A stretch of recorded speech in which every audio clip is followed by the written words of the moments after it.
I have every useless thing in the world in my house there. The only thing wanting is the necessary thing. A great patch of open sky like this. Always try to keep a patch of sky above your life, little boy, he added, turning to me.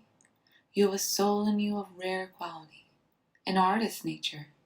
Never let it starve for lack of what it needs.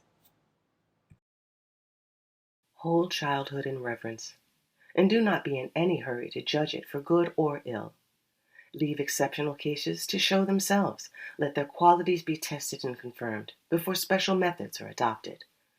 Give nature time to work before you take over her business, lest you interfere with her dealings. You assert that you know the value of time and are afraid to waste it. You fail to perceive that it is a greater waste of time to use it ill than to do nothing, and that a child ill-taught is further from virtue than a child who has learnt nothing at all. You're afraid to see him spending his early years doing nothing. What, is it nothing to be happy? Nothing to run and jump all day. He will never be so busy again all his life long.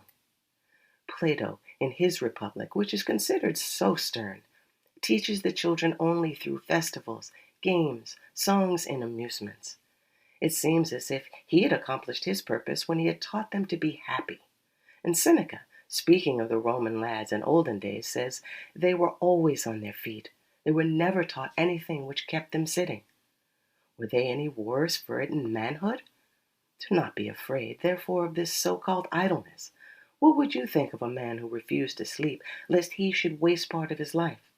You would say, he's mad. He's not enjoying his life. He's robbing himself of a part of it. To avoid sleep, he is hastening his death.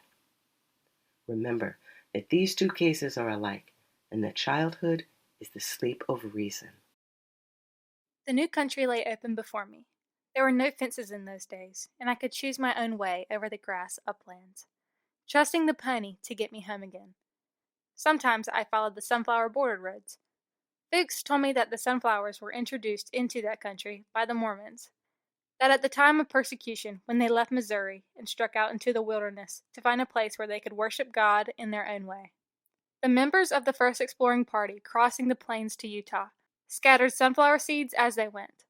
The next summer, when the long train of wagons came through with all the women and children, they had a sunflower trail to follow. I believe that botanists do not confirm Jake's story, but insist that the sunflower was native to those plains. Nevertheless, that legend has stuck in my mind, and sunflower bordered roads always seem to me the roads to freedom.